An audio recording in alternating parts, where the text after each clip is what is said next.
Meu filho enviou uma mensagem no grupo da família.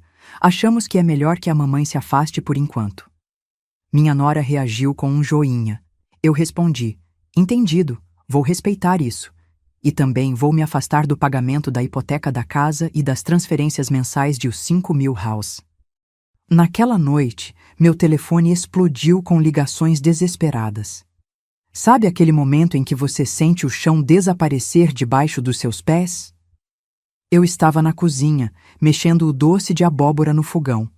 Aquele com cravo e canela que minha avó me ensinou e que meu filho Bernardo sempre adorou desde criança. O vapor subia, doce e reconfortante, enchendo minha casa com o cheiro de memórias felizes. Meu celular vibrou em cima da mesa. Era uma notificação do grupo da família no WhatsApp.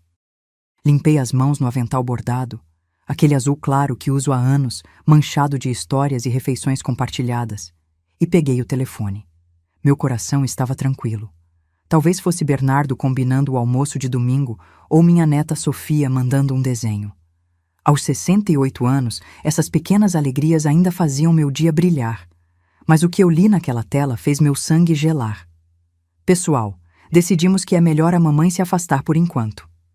Estamos passando por um momento delicado e precisamos de espaço. 47 palavras. Foi o que bastou para destruir 30 anos de sacrifício, de noites sem dormir, de unhas quebradas na máquina de costura, de sonhos engolidos para que os sonhos dele se realizassem. Meus olhos passaram pela mensagem 3 vezes, como se estivessem tentando reorganizar as letras em algo que fizesse sentido, algo que não partisse meu peito ao meio. Mas não, estava ali. Meu filho, meu único filho, o menino que saiu de dentro de mim, que eu criei sozinha depois que perdi meu marido num acidente aos 35 anos, estava me pedindo para desaparecer da vida dele. E logo abaixo, como uma punhalada final, vi o joinha azul da Viviane, minha nora. Um joinha. Como se fosse um vídeo engraçado, como se fosse uma notícia qualquer, como se não fosse a minha vida, meu lugar naquela família que eu construí tijolo por tijolo. Minha irmã Marta estava no grupo. Silêncio. Meu cunhado Rodrigo também. Silêncio. Ninguém disse nada. Ninguém me defendeu. Ninguém perguntou. Bernardo, que história é essa? Desliguei o fogão. O doce de abóbora parou de borbulhar, mas algo dentro de mim continuava fervendo. Sentei na cadeira da cozinha, aquela de madeira escura que trouxe da casa da minha mãe quando ela morreu, e deixei o celular cair no colo. Como foi que cheguei aqui? Eu, que trabalhei 16 horas por dia como costureira para pagar escola particular para ele. Eu, que nunca tirei férias porque cada real era contado para garantir que ele tivesse tudo. Eu, que poderia ter me casado de novo? Tive propostas, sim, ainda era jovem. Mas escolhi não trazer ninguém para casa para não confundir meu menino, para que ele crescesse sabendo que era minha prioridade absoluta.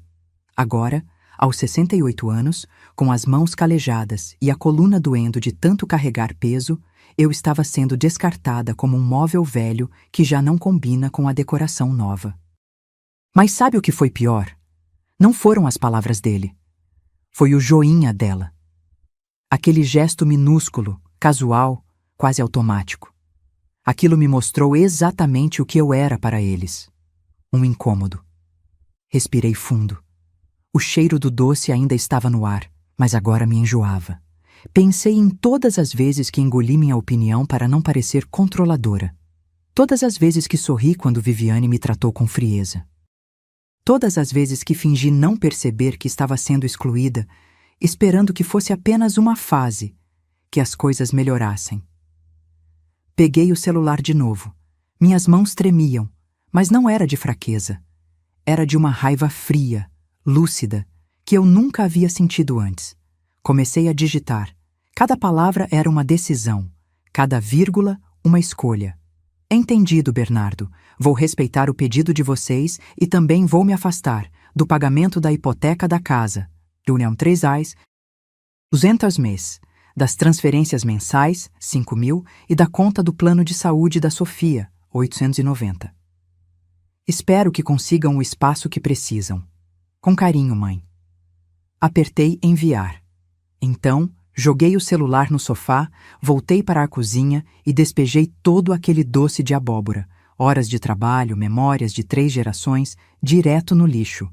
Porque ali, naquele momento, eu entendi algo fundamental. Amor sem respeito não alimenta ninguém. Naquela noite, meu telefone explodiu com ligações desesperadas. Mas eu não estava mais disponível para atender. E essa é a história de como eu finalmente aprendi a valorizar quem sempre me valorizou. Eu mesma. Se você quer saber como tudo começou, como cheguei até esse ponto de ruptura, e o que aconteceu depois daquela noite, fique comigo. Inscreva-se no canal, porque o que vem agora vai fazer você repensar cada relação na sua vida. Deixa eu te contar como foi que eu me transformei na intrusa da família que eu mesma construí.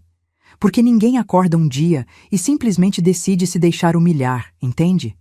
É um processo, lento, silencioso, como ferrugem comendo metal. Você só percebe o estrago quando já está quase tarde demais. Tudo começou 3 anos atrás, num sábado de março. Eu estava na minha sala, consertando o forro de uma bolsa, quando Bernardo me ligou, empolgado. Mãe, conheci alguém especial. Quero que você conheça a Viviane. Meu coração deu um salto. Meu filho, aos 35 anos, sempre foi reservado com relacionamentos. Ouvi-lo assim, radiante, me encheu de esperança.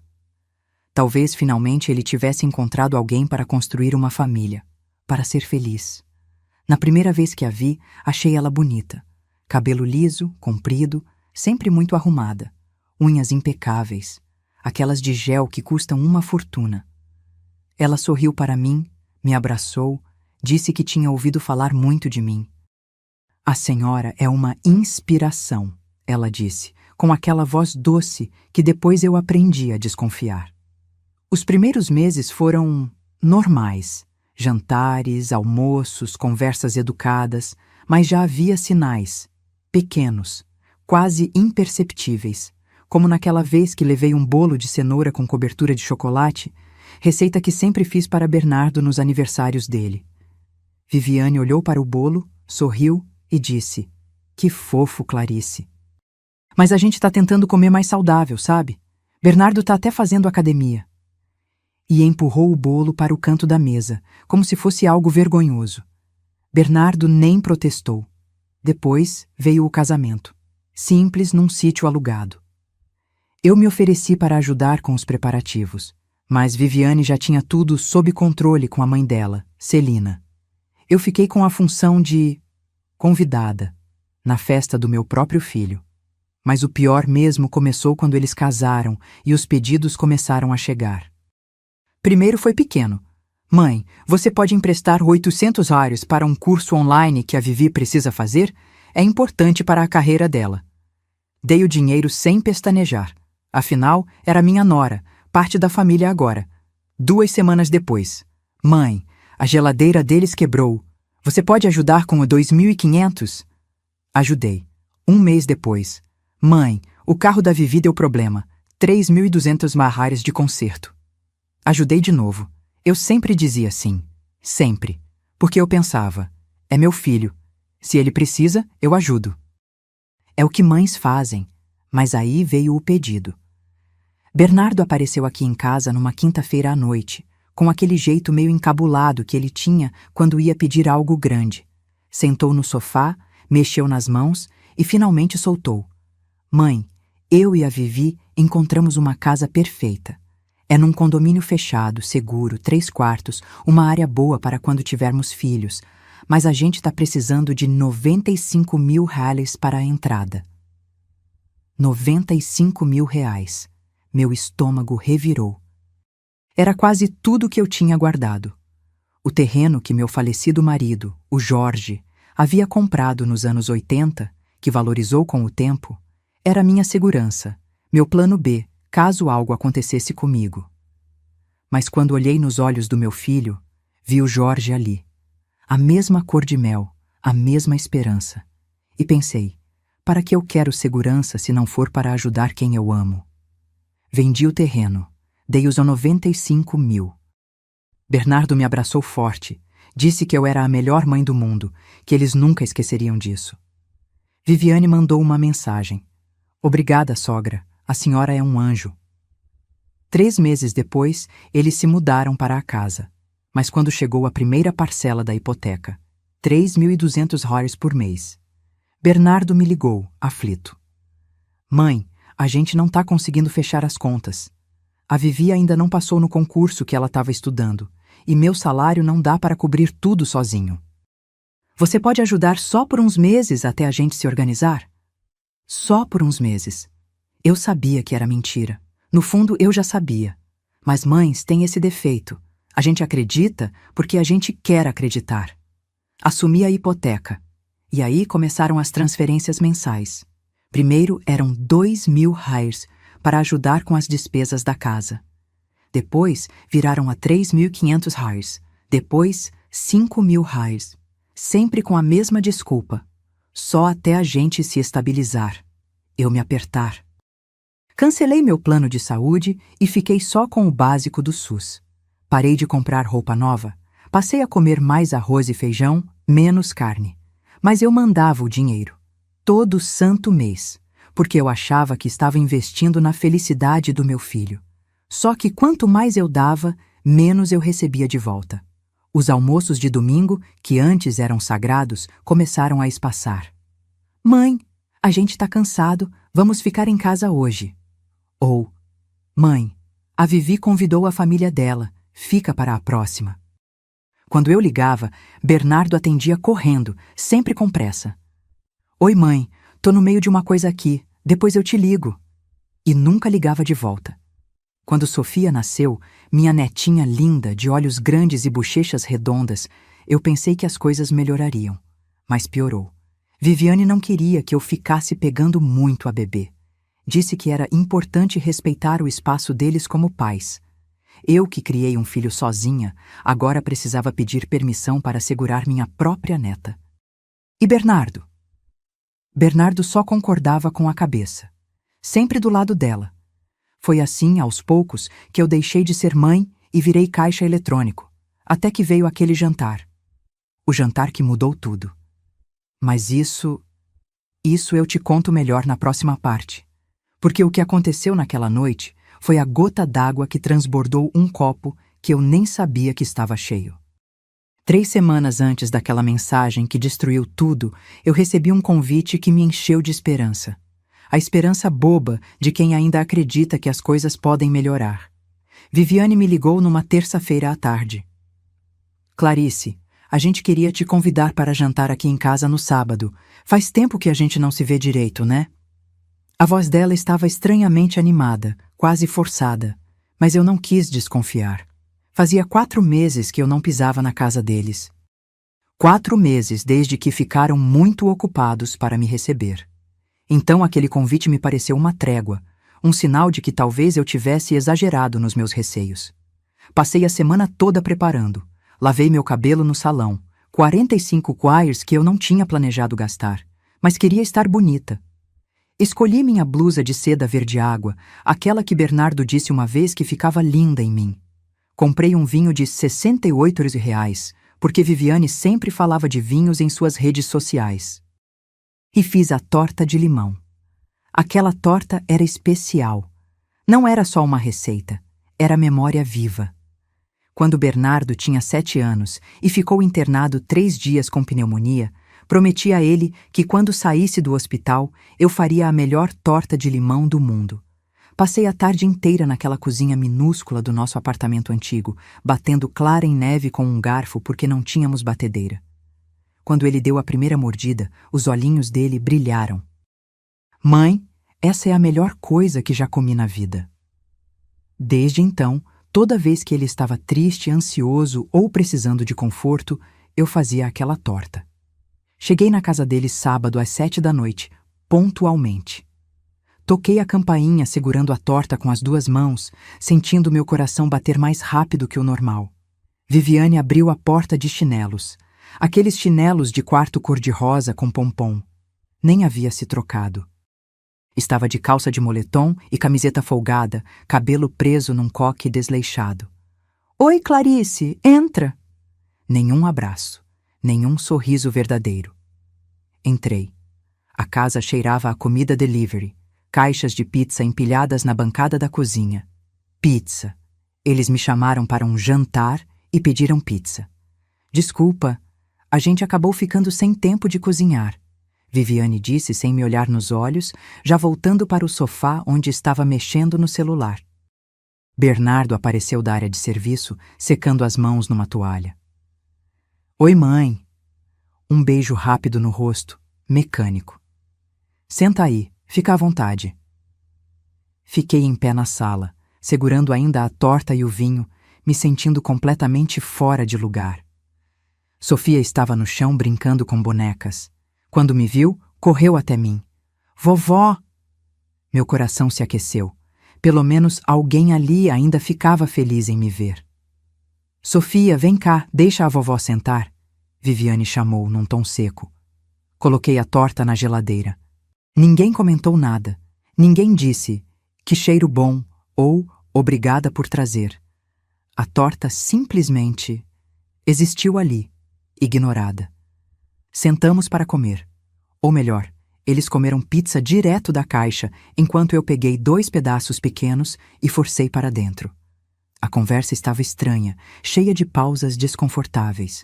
Foi quando Viviane começou. Sabe, Clarice, eu estava vendo um documentário esses dias sobre como as gerações mais velhas têm dificuldade de entender a vida moderna. Ela deu uma risadinha, olhando para Bernardo como se estivesse compartilhando uma piada interna. Bernardo sorriu de volta. É, né? O mundo mudou muito. É verdade, continuou Viviane, pegando outro pedaço de pizza.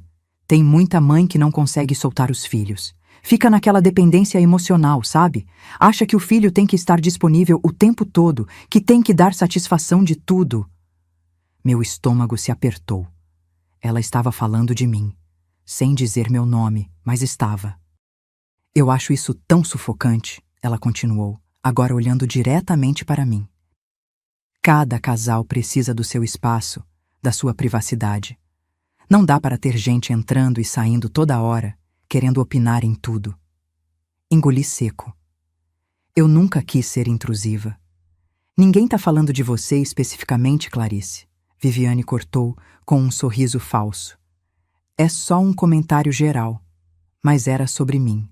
Cada palavra era uma pedra atirada na minha direção. Bernardo ficou em silêncio. Não me defendeu. Não disse, mãe não é assim. Apenas concordou com a cabeça e pegou mais pizza. A noite arrastou. Tentei brincar com Sofia, mas Viviane logo disse que estava na hora da menina dormir. Ofereci ajuda para lavar louça. Eram apenas as caixas de pizza, mas Viviane disse que já estava tudo resolvido.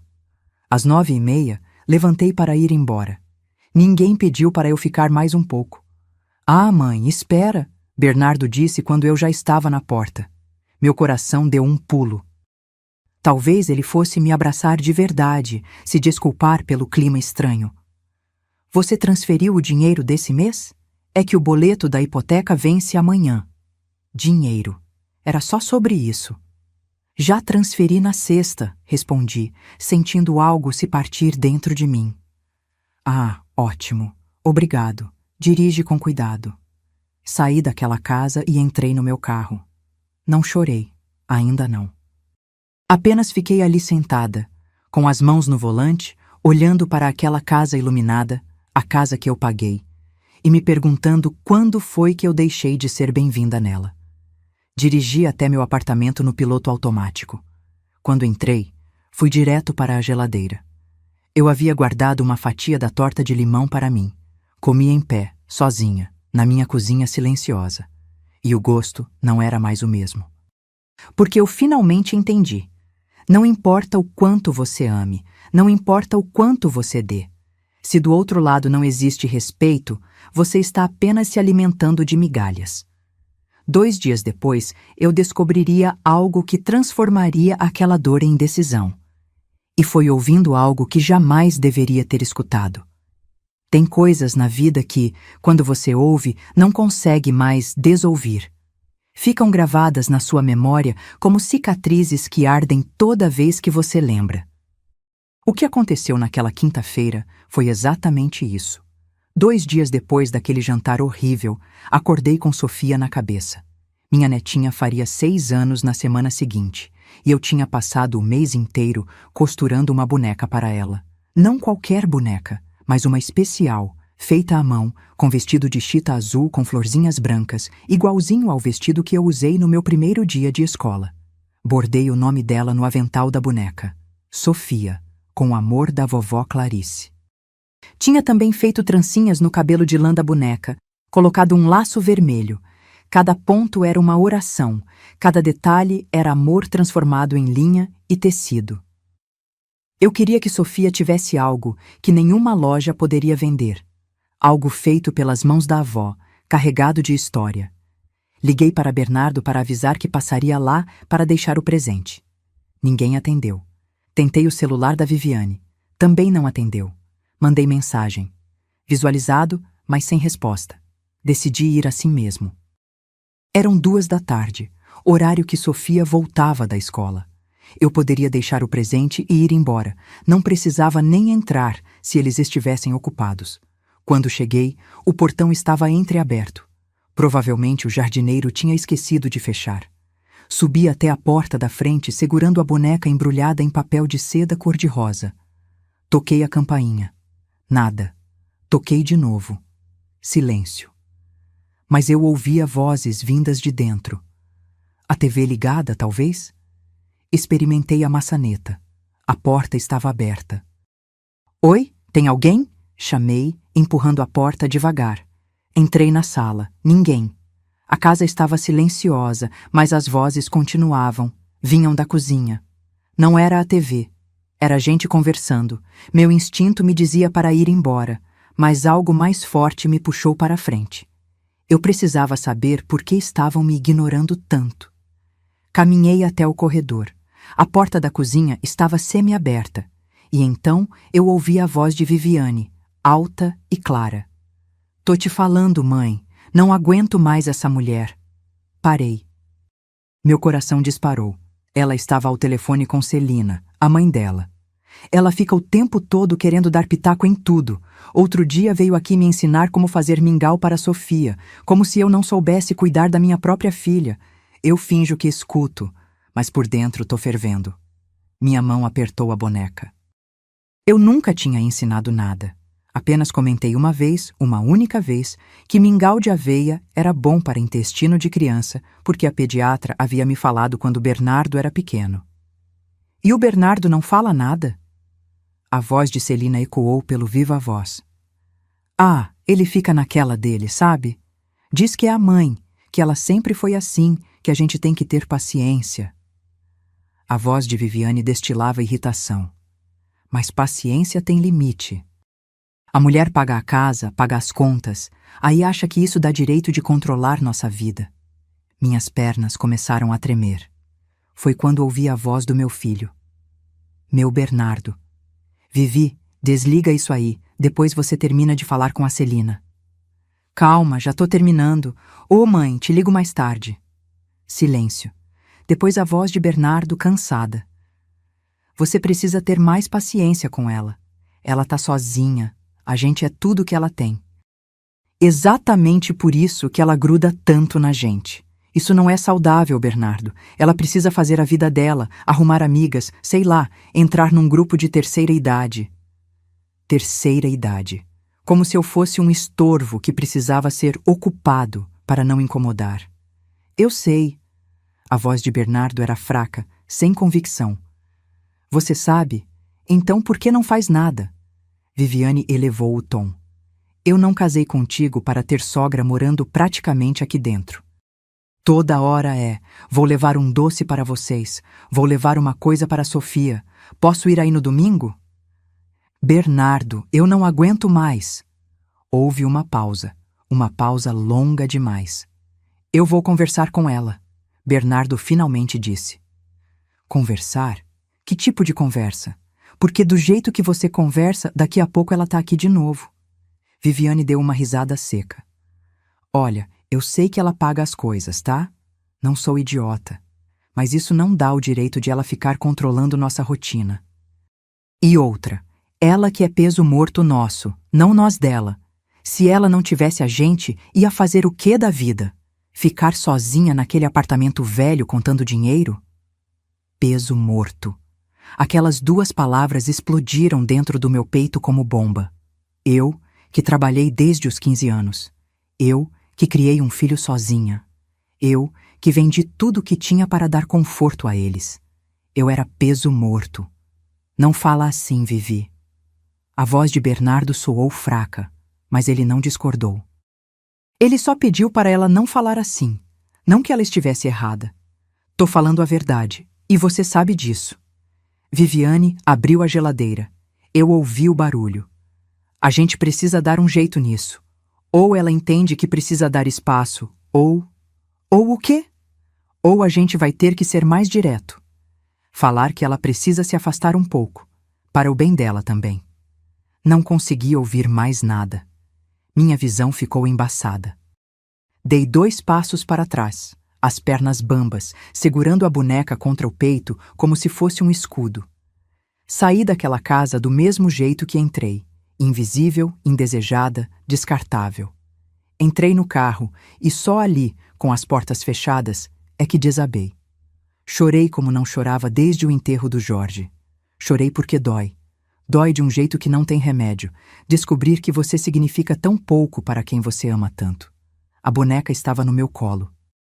Aquele vestido de chita azul, aquelas trancinhas, aquele nome bordado com tanto carinho. Sofia, com amor da vovó Clarice. Levei a boneca de volta para casa. Ela nunca chegou nas mãos da minha neta. E durante 3 dias, 3 longos dias, eu me tranquei no meu apartamento e deixei uma coisa morrer dentro de mim. A ilusão de que eu ainda tinha um lugar naquela família. Mas sabe o que acontece quando algo morre dentro da gente? Às vezes, nasce outra coisa no lugar. E o que nasceu em mim foi algo que eu nunca imaginei que teria coragem de sentir. Clareza. 3 dias. Passei 3 dias trancada nesse apartamento sem comer direito, sem dormir direito, sem conseguir fazer nada além de remoer aquelas palavras. Ela que é peso morto nosso, não a gente dela. No primeiro dia, só chorei. Chorei até não ter mais lágrimas, até a garganta doer, até os olhos ficarem tão inchados que mal conseguia abri-los. Ignorei as ligações de Marta. Ignorei as mensagens do grupo da igreja. Ignorei o mundo inteiro. No segundo dia, a raiva veio. Uma raiva surda, que queimava por dentro como brasa esquecida. Andei de um lado para o outro da sala, conversando sozinha, repassando cada momento de humilhação, cada desfeita, cada vez que engoli minha dignidade e fingi que estava tudo bem. Peguei a boneca da Sofia que ainda estava em cima da mesa, aquela que levei e nunca entreguei, e quase a joguei no lixo. Mas não consegui, porque não era culpa dela. Não era culpa de uma criança de 6 anos que os adultos ao redor dela esqueceram o que é gratidão. No terceiro dia, algo mudou. Acordei às 5 da manhã. Não tinha dormido quase nada, mas quando abri os olhos, minha mente estava estranhamente clara. Levantei, fui até o banheiro e me olhei no espelho. O que vi me assustou. Uma mulher de 68 anos me encarava de volta, com rugas fundas ao redor dos olhos, cabelos brancos desgrenhados, ombros caídos. Mas não eram as marcas da idade que me assustaram. Era a expressão. Era derrota. Era resignação. Era desistência. E de repente, sabe o que eu vi naquele reflexo? Minha mãe. Minha mãe, Dona Irene, que criou 5 filhos na roça, sozinha depois que meu pai foi embora com outra. Ela trabalhou até os ossos doerem, até as mãos ficarem grossas de tanto lavar roupa no tanque, até a coluna entortar de tanto carregar peso. E sabe o que ela me disse uma vez, pouco antes de morrer? Clarice, nunca deixe ninguém te fazer sentir pequena, porque você não é. Você é a espinha dorsal da sua vida. E espinha dorsal não se curva, se quebra ou se sustenta. Escolhe. Olhei mais fundo no espelho e tomei minha decisão. Eu ia me sustentar. Saí do banheiro, sentei na mesa da cozinha e abri meu notebook velho, aquele que Bernardo me deu há 5 anos, dizendo que eu precisava entrar no mundo digital. Liguei e esperei carregar. As mãos ainda tremiam, mas não era mais de fraqueza, era de determinação. Fui no histórico do meu banco digital e comecei a imprimir. Cada comprovante de transferência, cada Pix enviado, cada pagamento de hipoteca. Organizei tudo por data, em pastas transparentes, como se estivesse montando um processo jurídico. Março de 2022, 3.200 reais de hipoteca, plus 2.000 reais de ajuda. Total, 5.200 reais abril de 2022, 3.200 reais de hipoteca, plus 2.500 reais de ajuda. Total, 5.700 reais maio de 2022, 3. 200 de hipoteca, plus 3.000 reais de ajuda. Total, 6.200 reais. Fui somando mês a mês, ano a ano. Os valores foram aumentando com o tempo. De 5.000 reais mensais para 8.000, às vezes 9.000, quando tinha emergências. Conserto de ar-condicionado, problema no carro, escola particular da Sofia. Quando cheguei no total final, meu estômago revirou. 267.000. 267.000 reais em 3 anos. Isso sem contar os 95.000 da entrada da casa. Isso sem contar os presentes, as roupas que comprei para a Sofia, os almoços que paguei, os pequenos favores que viraram rotina. Imprimi o extrato completo, 42 páginas de comprovantes. Coloquei tudo numa pasta azul e escrevi na capa, com caneta preta. Histórico de transferências. Clarice para Bernardo e Viviane. 2022 a 2025. Depois, fui até a gaveta da cômoda onde guardo documentos antigos e puxei a escritura da casa deles. Porque sim, eu tinha uma cópia. Afinal, eu dei a entrada. Eu paguei. Eu tinha direito de ter. Li cada linha. Proprietários: Bernardo Augusto Ferreira e Viviane Costa Ferreira. Meu nome não aparecia em lugar nenhum, nem como fiadora, nem como doadora, nem como nada. Legalmente, eu não tinha direito sobre aquela casa. Mas moralmente, aquela casa era minha. Peguei o telefone e liguei para Dr. Henrique, um advogado que conheci anos atrás quando ele precisou consertar um terno e veio até minha oficina de costura. Nos tornamos amigos. Ele sempre me disse: Clarice, qualquer coisa que você precisar, pode me ligar. Era hora de precisar. Dr. Henrique, é a Clarice. Preciso de uma consulta. É urgente. Ele me recebeu no escritório dele naquela mesma tarde. Mostrei os comprovantes, a escritura, contei toda a história. Ele me ouviu em silêncio, os óculos na ponta do nariz, folheando os documentos com atenção. Quando terminei, ele suspirou fundo. Clarice, legalmente falando, você tem 2 opções. Ou considera tudo como doação, e aí não tem como reaver, ou entra com uma ação de cobrança alegando que eram empréstimos não pagos. Mas eu nunca fiz contrato, nunca pedi para assinarem nada. Eu sei, mas os comprovantes estão todos aqui. E mais importante, existe um histórico de comunicação entre vocês? Ele me olhou por cima dos óculos. Mensagens, e-mails, áudios onde eles pediam o dinheiro? Peguei meu celular, abri o WhatsApp e comecei a rolar. Mãe, preciso de uma ajuda esse mês. Tá apertado aqui. Mãe, você pode depositar mais 1.500? Surgiu uma conta que não esperávamos. Mãe, obrigado pela ajuda. Assim que a gente se estabilizar, a gente devolve. A gente devolve. Essa promessa aparecia em pelo menos 10 mensagens diferentes. Devolve, devolve, devolve. Nunca devolveram. Aqui, mostrei para Dr. Henrique. Eles sempre diziam que iam devolver. Ele sorriu pela primeira vez. Então não eram doações. Eram empréstimos. E empréstimos precisam ser pagos. Passei as 2 horas seguintes naquele escritório montando um levantamento completo. Dr. Henrique foi claro. Eu podia entrar na justiça, mas seria longo, desgastante, doloroso. Ou eu podia fazer algo mais direto. Simplesmente pare de pagar, ele disse. Não tem contrato que te obrigue. A casa está no nome deles, não no seu. Você pode, a qualquer momento, decidir que não quer mais sustentar isso. E eles vão poder fazer alguma coisa? Nada. Absolutamente nada. O máximo que podem fazer é tentar te processar por quebra de acordo verbal. Mas com essas mensagens dizendo que iam devolver, você tem muito mais poder de acusá-los de inadimplência do que eles de te acusar de qualquer coisa. Saí daquele escritório com a pasta azul debaixo do braço e uma certeza no peito. Eu não era peso morto. Eu era a estrutura. E estruturas podem ser removidas. Nos próximos dias organizei tudo. Fotografei cada documento. Salvei cada conversa. Preparei tudo como se estivesse montando um tabuleiro de xadrez. E eu estava prestes a dar o checkmate. Mas antes disso, precisava esperar o movimento deles. Porque eu sabia no fundo da alma, que eles iam fazer algo. Viviane não tinha paciência. Ela ia pressionar Bernardo. E Bernardo, fraco como sempre foi quando se tratava dela, ia ceder. Eu só não imaginava que seria tão rápido.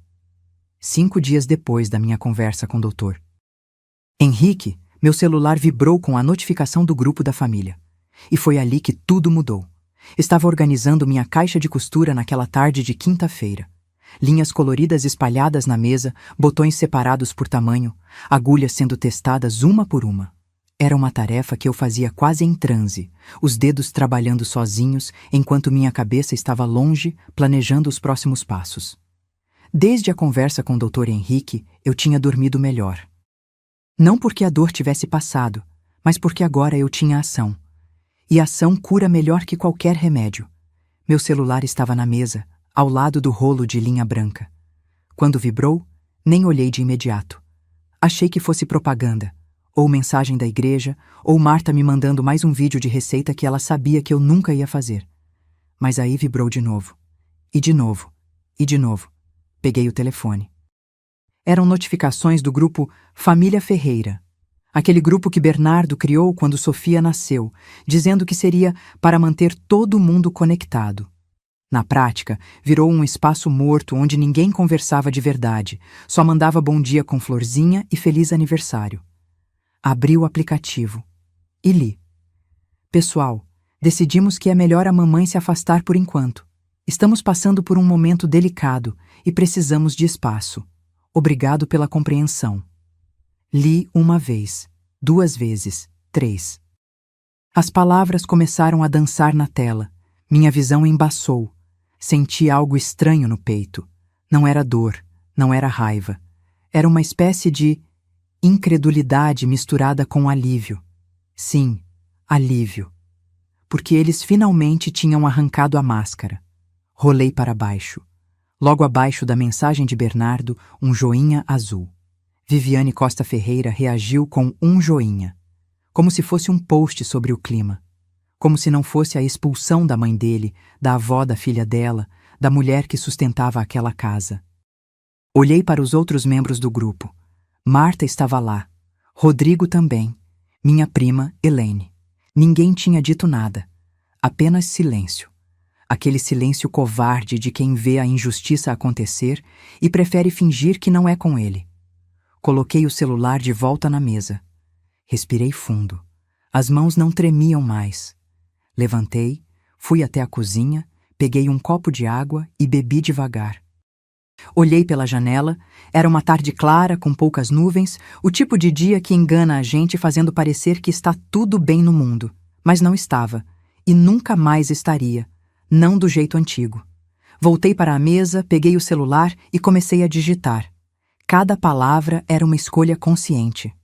Cada vírgula, um tijolo sendo colocado no muro que eu estava erguendo entre mim e eles. Entendido, Bernardo. Pausa. Respira. Vou respeitar o pedido de vocês. Outra pausa. Agora vem a parte boa. E também vou me afastar do pagamento da hipoteca da casa, 3.200 mês, das transferências mensais, 5.000, e da conta do plano de saúde da Sofia, 890. Mais uma linha. Espero que consigam o espaço que precisam. E, finalmente, com carinho, mãe. Reli 3 vezes antes de apertar enviar. Queria ter certeza de que cada palavra estava perfeita, objetiva, educada, implacável. Apertei enviar. O tique duplo azul apareceu quase imediatamente. Visualizado. Coloquei o celular no modo silencioso, virei de tela para baixo e voltei para minha caixa de costura. Peguei uma linha azul e comecei a enfiar na agulha.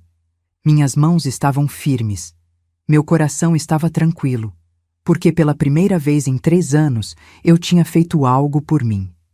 15 minutos se passaram. Meia hora. 1 hora. Às 7 da noite, decidi jantar. Fiz um omelete simples com queijo e tomate, sentei na mesinha da cozinha e comi em paz, mastigando devagar, saboreando cada garfada. Não liguei a TV. Não coloquei música. Apenas o silêncio. E aquele silêncio, pela primeira vez em muito tempo, não estava pesado de solidão. Estava leve de liberdade. Às 9h30, fui tomar banho. Deixei o celular na sala, ainda de tela para baixo. Demorei no chuveiro, deixando a água quente lavar não só o corpo, mas também 3 anos de humilhação acumulada. Quando saí, me sequei com calma, passei creme nas mãos, aquele de lavanda que eu sempre comprava, mas raramente usava porque tinha que economizar, e vesti meu pijama mais confortável. Era quase 11 da noite quando voltei para a sala, e foi aí que eu vi. O celular estava vibrando. Literalmente vibrando na mesa, andando de lado com tanta notificação, chegando ao mesmo tempo. A tela iluminava e apagava, como um coração em pânico. Peguei o telefone. 47 chamadas perdidas. 23 de Bernardo, 15 de Viviane, 9 de número desconhecido. Provavelmente eles ligando de outro telefone quando viram que eu não atendia. E as mensagens? Meu Deus, as mensagens. Bernardo, 23:47. Mãe, preciso falar com você, urgente. Bernardo, 23:49. Mãe, por favor atende. Bernardo, 23:52. Mãe, não faz isso. Bernardo, 23:55. Mãe, eu não quis dizer aquilo daquele jeito. Bernardo, 23:58. A gente precisa conversar, isso foi um mal-entendido. Depois vieram as de Viviane. Viviane, 00003. Clarice, acho que houve um mal-entendido. Viviane, 00008. A gente só pediu um tempo, não era para você parar de ajudar. Viviane, 00015. Mais de Bernardo. Podemos conversar com Bernardo, calma amanhã? 0022. Mãe, pelo amor de Deus, atende o telefone. Bernardo, 0031. Mãe, a gente não vai conseguir pagar a hipoteca sem sua ajuda. Bernardo, 0044. Por favor, não faz isso com a gente. Sentei no sofá e li cada mensagem, uma por uma, sem pressa, sentindo o gosto doce e amargo daquele momento. Doce porque finalmente, eles estavam sentindo o peso da realidade. Amargo porque tudo o que eles se importavam era com o dinheiro. Não com a mãe que eles expulsaram. Não com a avó que eles afastaram da neta. Não com a mulher que se sacrificou por anos, apenas com os 8.200 reais que não iam mais cair na conta. Não respondi nenhuma mensagem. Em vez disso, fui até meu quarto, peguei a pasta azul que o Dr. Henrique me ajudou a organizar, aquela com todos os comprovantes, e deixei em cima da mesa da sala, bem visível. Depois, escrevi um bilhete à mão, com caneta azul, letra firme. Conforme pediram, estou me afastando. Por favor, respeitem minha decisão assim como pedi que respeitassem a de vocês. Não batam na minha porta. Não liguem mais. Quando eu estiver pronta para conversar, se eu estiver pronta, eu procuro vocês. Clarice. Dobrei o bilhete e guardei na bolsa, porque eu sabia que não ia demorar. Eles iam vir aqui, e eu estava certa. Na manhã seguinte, às 8h43 da manhã, a campainha tocou, e tocou, e tocou, e continuou tocando por 20 minutos sem parar. Eu estava na cozinha, tomando meu café com pão e manteiga, ouvindo o desespero deles ecoar pelo apartamento, e pela primeira vez em muito tempo sorri, porque quem pede espaço precisa estar preparado para ficar sozinho nele. A campainha tocou pela 17ª vez. Sim, eu contei. Estava sentada na mesinha da cozinha, mordiscando uma torrada com geleia de goiaba, tomando meu café bem devagar e contando cada toque como se fosse música. Entre uma campainha e outra, ouvia a voz de Bernardo. Mãe! Mãe, eu sei que você tá aí. Por favor, abre a porta. Depois veio a voz de Viviane, mais controlada, tentando soar razoável. Clarice, a gente só quer conversar. Não precisa ser assim. Não precisa ser assim. Engraçado como essas palavras soam diferentes quando quem as diz não é mais quem manda.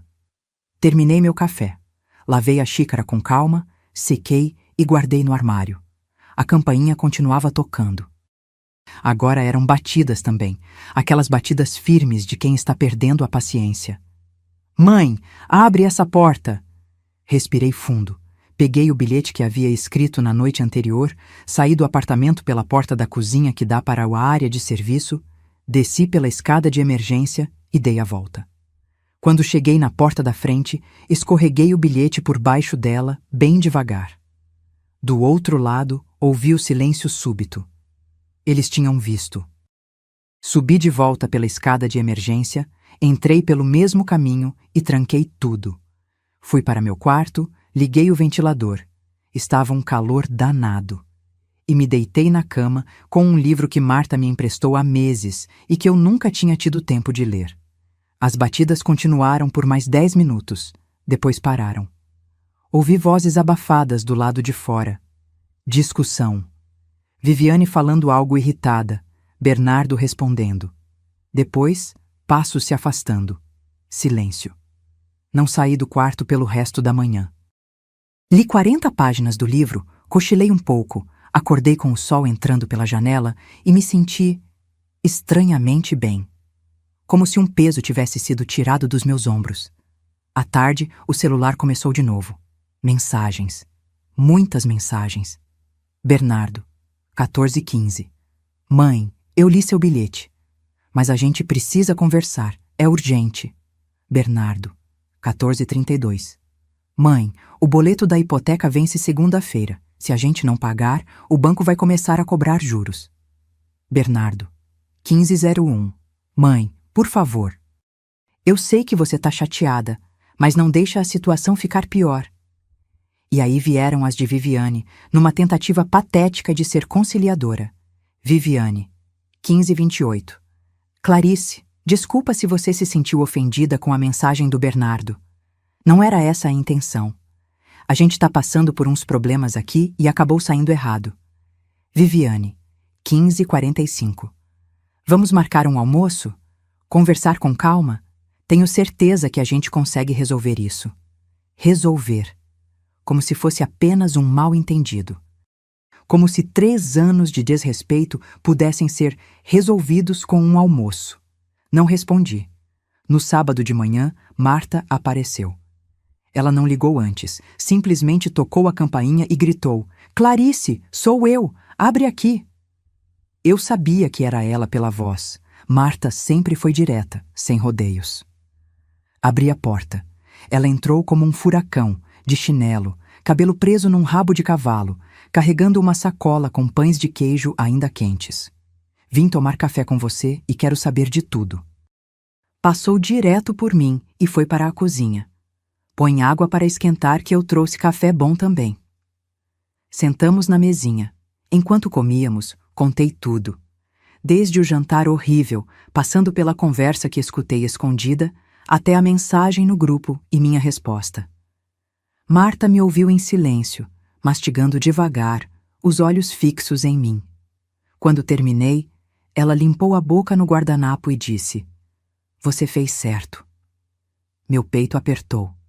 Eu não sabia que estava precisando ouvir isso até ouvir. Sério? Sério. Clarice, eu vi você se apagando nos últimos anos. Vi você virando sombra de si mesma, correndo atrás de migalha de afeto daquele menino que você criou. E eu não falei nada porque... Ela suspirou. Porque eu achei que não era minha briga. Mas era. Eu deveria ter te sacudido muito antes. Eles tão desesperados, murmurei, e vão ficar mais ainda. Marta pegou outro pão de queijo. Porque agora eles vão ter que virar adultos de verdade, pagar as próprias contas, assumir as próprias escolhas. E sabe o que eu acho? Que vai ser a melhor coisa que você poderia ter feito por eles. Não parece. Nunca parece no começo. Ela me olhou com aquela seriedade que só a irmã mais velha tem. Mas daqui a um tempo, quando a poeira baixar, talvez, só talvez, eles entendam o tamanho da mulher que você é. Marta ficou comigo o resto da manhã. Assistimos um filme ruim na TV, rimos de coisas bobas, comemos brigadeiro direto da panela. E pela primeira vez em meses, eu me senti leve. Quando ela foi embora, à tarde, me abracou apertado e sussurrou no meu ouvido: "Não volta atrás, Clarice. Promete." "Prometo." Mas a verdade, eu ainda não sabia se ia conseguir manter essa promessa, porque por mais que minha cabeça estivesse firme, meu coração ainda sangrava. No domingo, eles tentaram de novo. Dessa vez, mandaram Sofia. Ouvi a vozinha dela pela interfone. "Vovó? Sou eu, Sofia. Papai disse que você tá triste. Eu trouxe um desenho para você." Meu coração despedaçou. Apertei o botão. "Oi, meu amor. A vovó não tá se sentindo bem hoje, tá? Mas eu adorei saber que você fez um desenho. Pede para o papai te trazer outro dia." "Você tá doente, vovó?" Fechei os olhos. "Não, querida. Só cansada. Mas logo a vovó melhora." "Tá bom. Eu te amo." "Eu também te amo, Sofia, mais que tudo." Soltei o botão e desabei no chão, chorando. Porque tem coisas que a gente faz que são certas, mas que doem como se estivessem erradas. E afastar-se da neta, mesmo sabendo que era culpa dos pais, não minha, era uma dessas coisas. Mas eu não podia ceder. Não agora. Não depois de ter chegado tão longe. Na segunda-feira, o boleto da hipoteca venceu. E naquela noite, Bernardo me mandou a mensagem mais longa que já recebi dele. "Mãe, o boleto venceu. A gente não tem como pagar. Eu tentei um empréstimo no banco e não aprovaram. A Viviane tá desesperada. Sofia perguntou por você 3 vezes hoje e eu não sei o que responder. Mãe, eu sei que eu errei, eu sei que magoei você, mas por favor não faz isso, não deixa a gente perder a casa. Não por orgulho, por favor." Não por orgulho. Ele achou que era orgulho. Digitei devagar. "Não é orgulho, Bernardo. É dignidade. Vocês pediram espaço. Eu dei. Vocês disseram que eu era peso morto. Eu escutei. Agora vocês precisam entender que respeito não se pede, se conquista. E quando se perde, às vezes não volta mais." Enviei e desliguei o celular. Naquela noite, chorei de novo, mas dessa vez era um choro diferente. Não era de desespero, era de luto, porque eu estava enterrando a mãe que eu fui e dando espaço para a mulher que eu precisava me tornar. E essa mulher? Ela não aceitava mais migalhas. 1 semana se passou.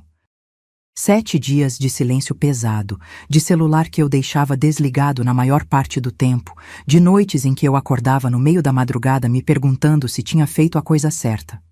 Naquela quarta-feira, eu estava na sala dobrando roupa quando a campainha tocou. Olhei pelo olho mágico e vi Marta, mas o rosto dela estava diferente. Tenso, nervoso. Abri a porta. "Precisamos conversar", ela disse, entrando sem esperar convite. "E você não vai gostar do que vou te contar." Meu estômago revirou. "Aconteceu alguma coisa com Sofia?" "Não. A menina tá bem, mas..." Marta passou a mão no rosto cansada. "Senta, Clarice, por favor." Sentamos no sofá. Ela ficou mexendo nas mãos por um momento, claramente escolhendo as palavras certas. "Lembra que eu não comentei nada quando o Bernardo mandou aquela mensagem no grupo?" "Lembro. É que eu fiquei chocada demais para reagir na hora, mas depois eu fiquei puta, com raiva mesmo. Então, na sexta-feira passada, eu liguei para a Viviane." Marta me olhou direto nos olhos. Queria entender o que diabos tinha acontecido para eles fazerem aquilo com você. Meu coração começou a bater mais rápido. E aí ela se abriu comigo. Porque acho que a Viviane me vê como aliada, sabe? Sempre fui educada com ela, nunca me meti. Então ela achou que eu ia ficar do lado deles. E o que ela disse? Marta respirou fundo. Ela disse que aquele papo de momento delicado era mentira. Não tinha momento delicado nenhum. O que tinha era um plano. Senti meu sangue gelar. Que tipo de plano? Viviane queria te afastar porque estava planejando reformar a casa. Especificamente, transformar o quarto de hóspedes, aquele que você usava quando dormia lá, em closet de luxo. Fiquei paralisada. Closet? Closet? Ela mostrou até o projeto no Pinterest. Espelhos do chão ao teto, prateleiras iluminadas, aquelas porcarias todas. Orçamento de 35 mil reais. Marta balançou a cabeça, incrédula. E ela falou com todas as letras. Não dá para fazer a obra com a sogra vindo aqui toda hora. Ela vai querer dar palpite em tudo, vai reclamar da bagunça, vai encher o saco. Então a gente decidiu dar uma cortada. Minha garganta fechou. Uma cortada. Isso, como se você fosse uma erva daninha que precisasse ser podada. Marta pegou minha mão. Mas tem mais. Ela disse outra coisa que me fez querer atravessar o telefone e esbofetear a cara dela. O quê? Que você era muito grudenta. Que não aguentava mais você querendo vir todo fim de semana, querendo participar da vida deles. Mas, e aí vem o melhor, que o dinheiro dela a gente precisa, então tem que dar um jeito de manter a grana, mas sem ela por perto. As palavras caíram como tijolo no meu peito. Manter a grana sem mim por perto, como se eu fosse uma torneira que eles podiam abrir e fechar quando quisessem, mas sem ter que aguentar o barulho da água pingando. Ela literalmente disse isso? Minha voz saiu rouca. Palavra por palavra. E sabe o que mais? Eu fui investigar. Marta puxou o celular da bolsa e começou a mexer. Porque alguma coisa não estava fazendo sentido. Eles diziam que estava apertado, que não tinha dinheiro. Mas a Viviane vive postando foto em restaurante caro, com roupa nova, unha feita. Ela virou o celular para mim. Era o Instagram da Viviane. Foto de uma mesa cheia de comida japonesa. Celebrando a sexta-feira, dizia a legenda. Rolou mais. Outra foto. Viviane com uma bolsa de marca, sorrindo. Presentinho para mim mesma. Mais uma. Ela e Bernardo num bar, drinks coloridos na mesa. Noite de casal é sagrada. Isso aqui é dos últimos 2 meses, Marta disse. Enquanto eles choravam que não tinham dinheiro, olha o que estavam fazendo. Comecei a somar mentalmente. Aquele restaurante japonês, no mínimo 400 reais para 2 pessoas. A bolsa, reconheci a marca, não saia por menos de 2.500. As saídas constantes? Cada uma delas custava fácil 600 euros, 800 euros. Eles estavam torrando o dinheiro que eu mandava, sussurrei. Exatamente, e tem mais. Marta me mostrou outra foto, essa de 3 semanas atrás. Viviane numa loja de decoração segurando amostras de tecido. A legenda, escolhendo os detalhes do meu sonho que tá virando realidade. O closet. Ela já estava planejando aquele maldito closet mesmo antes de me expulsar. Marta, como você descobriu tudo isso? Porque eu prestei atenção no que ela não disse. Marta guardou o celular. Quando conversei com ela, perguntei se eles precisavam de ajuda financeira, se estava muito apertado. Sabe o que ela respondeu? Ah, não é tão ruim assim, só precisa de um ajuste. Ajuste. A mulher que, segundo o Bernardo, não consegue nem pagar a hipoteca, disse que era só um ajuste. Meu sangue ferveu. Tudo aquilo foi planejado. Não foi um momento de raiva, não foi estresse. Foi calculado. Friamente calculado. Tem mais uma coisa, Marta disse, hesitante. E essa vai doer. Fala. O Bernardo, ele sabia de tudo, desde o começo. Ela suspirou. A Viviane deixou escapar. Disse que conversou com o Bernardo e ele concordou que vocês precisavam de espaço. Ela usou vocês, Clarice. Os 2. Juntos. Meu filho que eu criei sozinha, que eu vesti, alimentei, pus na escola, que eu sacrifiquei tudo por ele. Ele estava junto nessa. Ele sabia que era mentira. Ele sabia que era para me afastar para fazerem reforma, e mesmo assim mandou aquela mensagem. Levantei do sofá e fui até a janela. Precisava de ar. Precisava de espaço para processar aquilo tudo. Clarice. A voz de Marta veio de trás, suave. Eu sei que dói, mas você precisava saber a verdade. Virei para ela. Obrigada. Obrigada por me contar. O que você vai fazer? Olhei para minha irmã, essa mulher que sempre esteve do meu lado, que nunca me julgou, que agora estava aqui, me trazendo a verdade nua e crua, mesmo sabendo que ia me partir. Nada, respondi. Vou continuar fazendo exatamente o que estou fazendo. Nada. Você não vai confrontar eles? Para quê? Para ouvir desculpas esfarrapadas? Para eles inventarem mais mentiras? Balancei a cabeça. Não. Eles cavaram o próprio buraco. Agora vão ter que descobrir como sair dele. Marta assentiu devagar. E se eles perderem a casa? Essa pergunta ficou suspensa no ar. Pesada. Real. Então vão aprender. Falei firme. Vão aprender que quando você morde a mão que te alimenta, uma hora você passa fome. Marta ficou mais um pouco, mas eu mal ouvia o que ela dizia.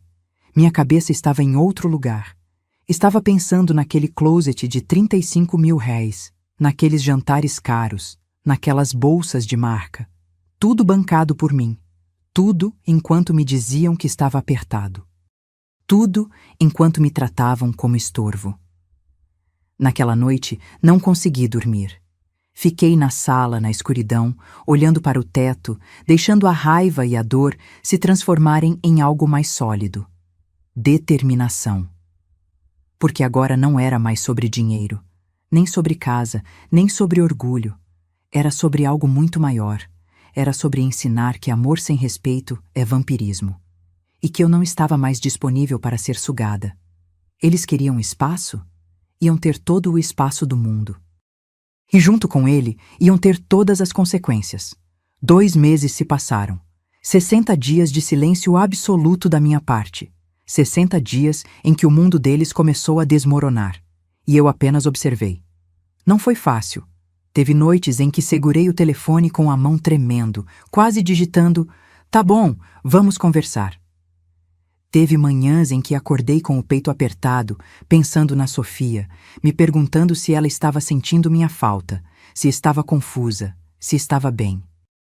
Mas toda vez que fraquejava, eu lembrava. Lembrava da palavra peso morto. Lembrava do joinha azul. Lembrava do closet de 35 mil reais que valia mais do que minha presença. E ficava firme. Marta me mantinha informada, não porque eu pedisse, mas porque ela achava que eu tinha o direito de saber o estrago que minha ausência estava causando. Na primeira semana, Bernardo tentou negociar com o banco. Pediu prorrogação do boleto. Conseguiram 5 dias a mais. Pegaram um empréstimo com a mãe da Viviane, a Celina. 3.200 urrários para cobrir a hipoteca. Mas só a hipoteca. O resto das contas ficou descoberto. Na segunda semana, cortaram a TV a cabo. Depois, a academia da Viviane. Depois, os jantares fora. Na terceira semana, o banco negou o pedido de empréstimo de Bernardo. Histórico de crédito comprometido, disseram.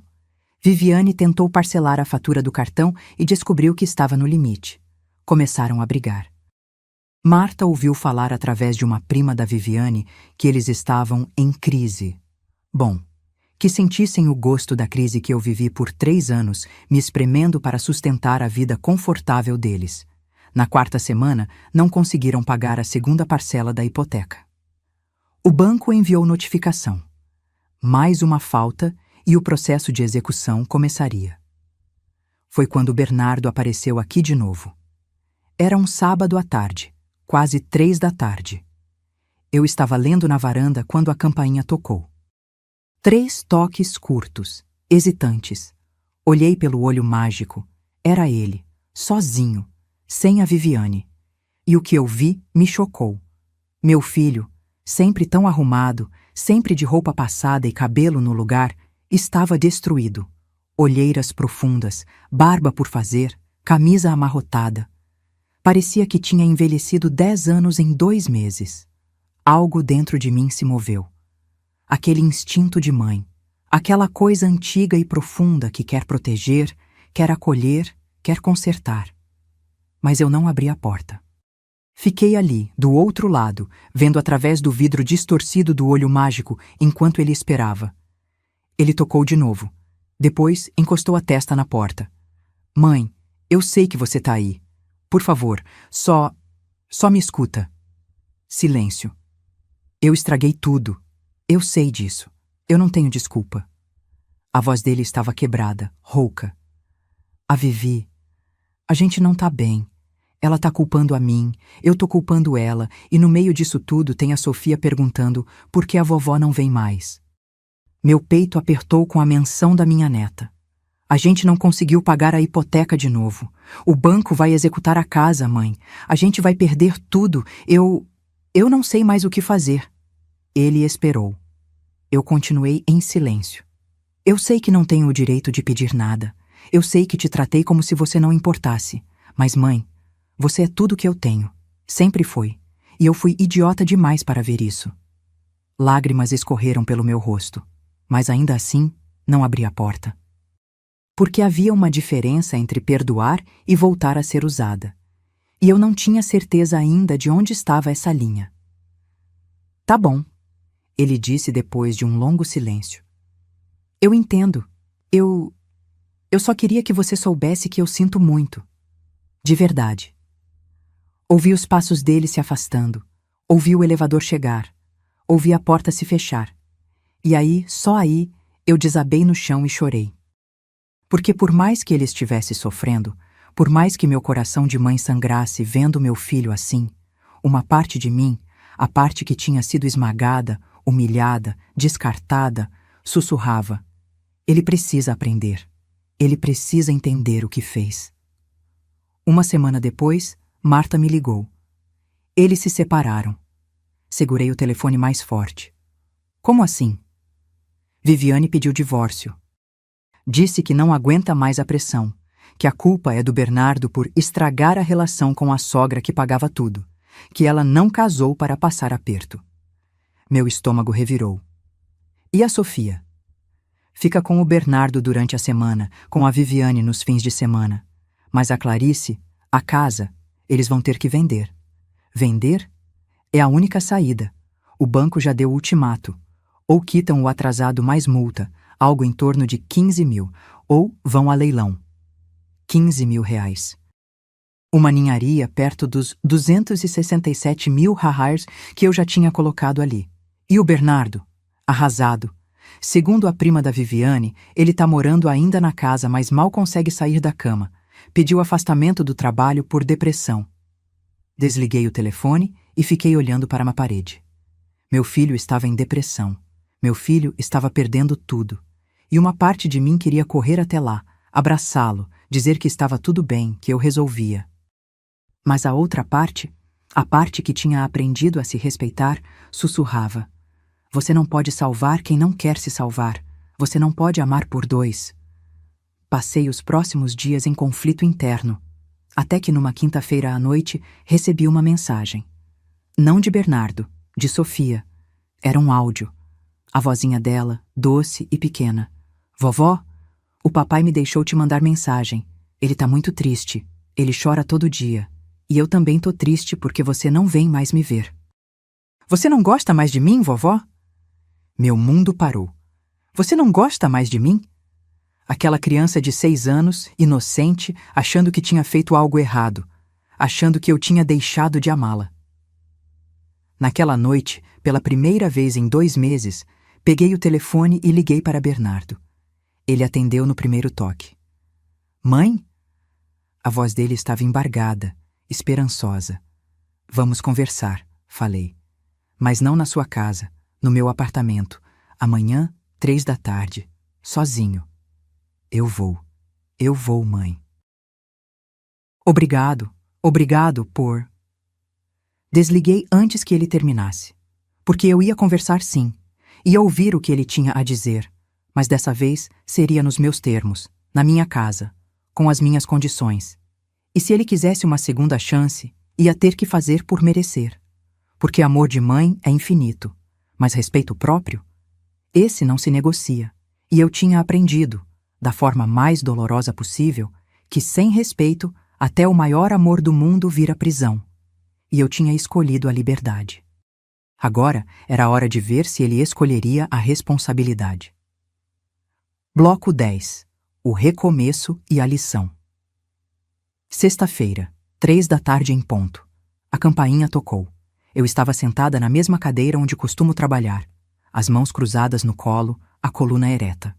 Tinha ensaiado mentalmente aquela conversa umas 20 vezes desde a noite anterior. Sabia exatamente o que ia dizer, como ia dizer e, principalmente, o que não ia aceitar. Abri a porta.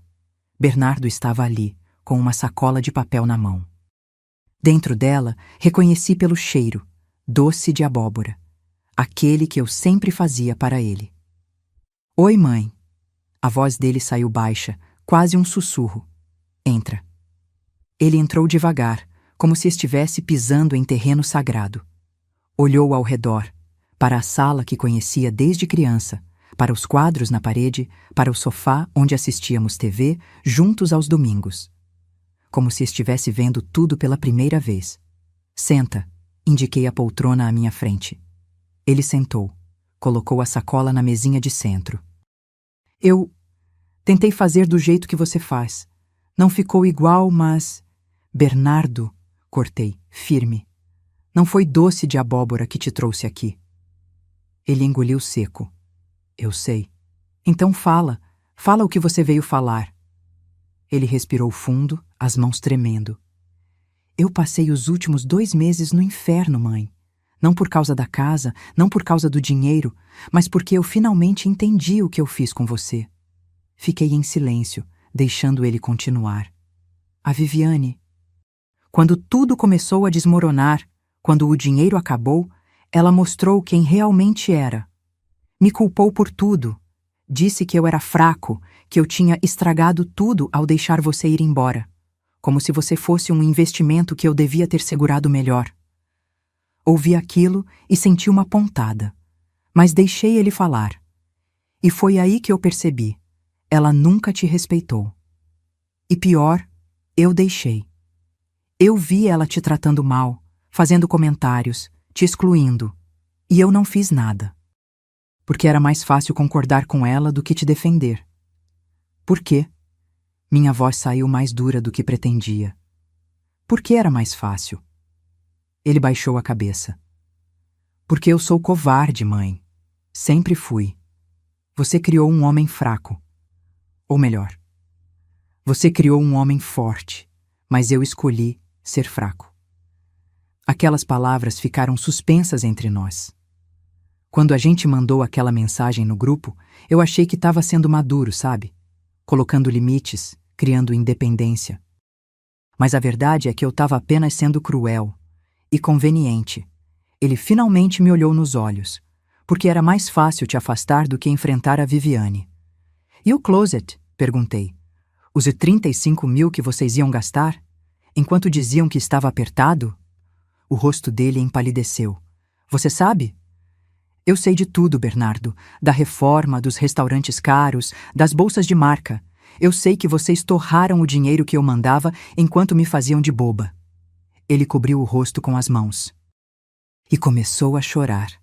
Não aquele choro contido de homem adulto. Era um choro de criança, soluçante, desesperado. Eu sinto muito, mãe. Eu sinto tanto. Parte de mim queria levantar, abraçá-lo, dizer que estava tudo bem. Mas a outra parte, a parte que tinha aprendido a se valorizar, me segurou firme naquela cadeira. Sinto muito não resolve, Bernardo. Sinto muito não devolve 267 mil. Sinto muito não apaga as palavras peso morto. Sinto muito não cura a humilhação. Ele levantou o rosto vermelho, molhado de lágrimas. Eu sei. Eu sei que não tenho como consertar isso. Mas, mãe, eu preciso tentar. Preciso que você saiba que eu aprendi. Aprendeu o quê? Que família não é sobre dinheiro. Que amor não é conveniente. Que você Você foi a única pessoa na minha vida inteira que sempre esteve lá. Sempre. E eu joguei isso fora por quê? Por uma mulher que me deixou na primeira dificuldade? Por uma casa que agora vou perder mesmo? Por um estilo de vida que nunca foi sustentável? Respirei fundo. E o que você quer de mim agora? Perdão, ele disse simples assim. Só perdão. Não tô pedindo dinheiro. Não tô pedindo que você salve a casa. Só tô pedindo uma chance de reconquistar sua confiança. Mesmo que leve anos. Mesmo que eu nunca consiga totalmente. Levantei da cadeira. Fui até a janela. Olhei para a rua lá embaixo. Pessoas andando, vivendo suas vidas, cada uma com seus dramas invisíveis. Bernardo, você sabe qual foi a pior parte de tudo isso? Qual? Não foi o dinheiro, não foi a ingratidão. Foi perceber que eu tinha me perdido, que eu tinha deixado de ser Clarice, a mulher que criou um filho sozinha, que trabalhou até os dedos sangrarem, que sempre teve dignidade, para virar apenas a mãe do Bernardo. Aquela que existia só para servir, só para dar, só para desaparecer quando não fosse mais conveniente. Virei para ele. E quando você me expulsou, sabe o que aconteceu? Eu me reencontrei. Ele ficou me olhando, lágrimas ainda escorrendo. Eu voltei a fazer aulas de pintura. Comecei a sair com as amigas da igreja. Comi em restaurantes sozinha pela primeira vez na vida e descobri que é bom. Comprei um vestido novo. Li 4 livros. Viajei para a praia com a Marta. Sorri, mas era um sorriso triste. Eu vivi, Bernardo. Pela primeira vez em anos, eu simplesmente vivi. Sem me preocupar se alguém precisava de mim, se alguém ia me ligar pedindo ajuda, se eu tinha que economizar mais 500 HORs porque vocês podiam precisar. Mãe, eu te perdoo, falei, e vi o alívio inundar o rosto dele. Mas perdoar não significa esquecer, e não significa voltar a ser quem eu era. Eu entendo. Não sei se você entende. Voltei para a cadeira, sentei. Vou te fazer uma proposta, e você vai aceitar ou recusar. Não há negociação. Ele assentiu tenso. Os 267 mil berraires que eu coloquei na sua vida nesses 3 anos, mais os 95 mil berraires da entrada. Total, 362 mil reais. Eu quero um contrato reconhecendo essa dívida. Mãe, eu nunca vou conseguir pagar isso. Deixa eu terminar. Minha voz estava firme, sem espaço para interrupção. Você vai pagar 60% desse valor em 5 anos. Isso dá 217 mil ou 3.616 por mês. Se você conseguir, a dívida está quitada e a gente recomeça. Se não conseguir...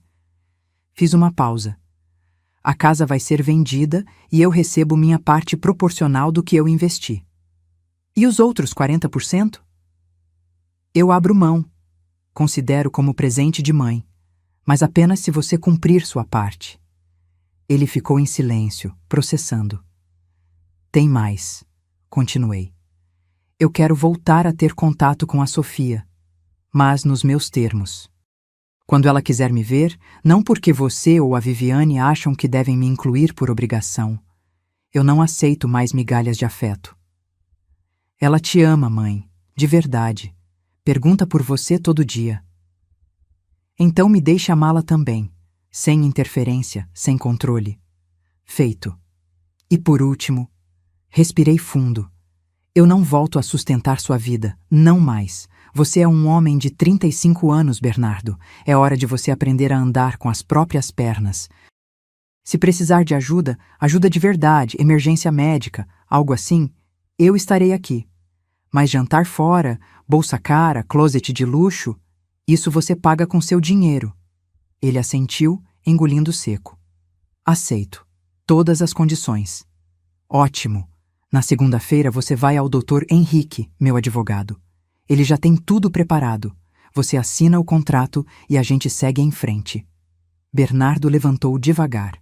Parecia exausto, mas também aliviado, como se um peso tivesse saído de suas costas. Posso te abraçar, mãe? Hesitei, porque parte de mim ainda estava machucada, ainda sangrava. Mas levantei e abri os braços. Ele me abraçou como não me abraçava desde criança. Apertado, desesperado, como se estivesse se agarrando a um salva-vidas. Eu vou fazer certo dessa vez, ele sussurrou no meu ouvido. Juro que vou. Eu espero que sim, respondi, porque essa é sua última chance. 6 meses se passaram desde aquela conversa. Bernardo assinou o contrato. Vendeu a casa, não conseguiu manter, como era esperado. Com o dinheiro da venda, quitou parte da dívida comigo. 140 mil reais. O resto ele está pagando em parcelas mensais de 2.500 reais. Tem atrasado alguns meses, mas tem pagado. Ele se mudou para um apartamento menor, mais simples. Sofia fica com ele durante a semana e parece mais feliz, na verdade. Menos tensão, menos brigas. Viviane sumiu. Casou de novo, ouvi falar. Com alguém que tem dinheiro. Obviamente. Bernardo e eu? Temos almoços uma vez por mês.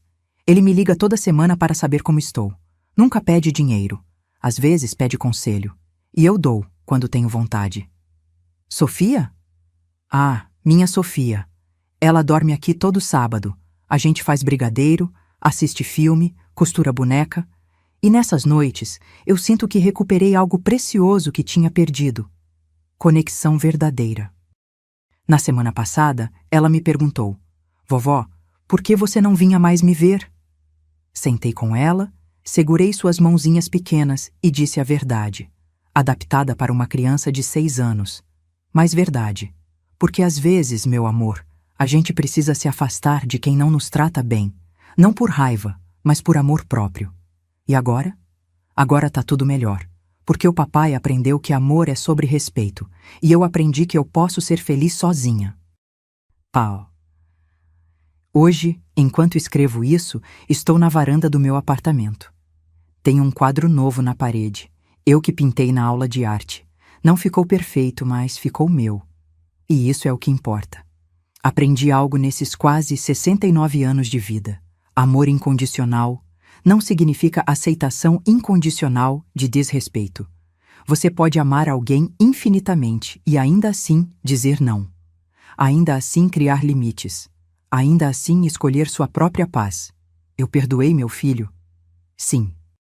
Mas nunca mais serei aquela mãe que se anula, que desaparece, que aceita migalhas, porque descobri que amor sem respeito é prisão. E eu escolhi a liberdade. Se essa história tocou seu coração, se você já se sentiu invisível na sua própria família, se já teve que escolher entre amar alguém e amar a si mesma, deixe seu comentário aqui embaixo.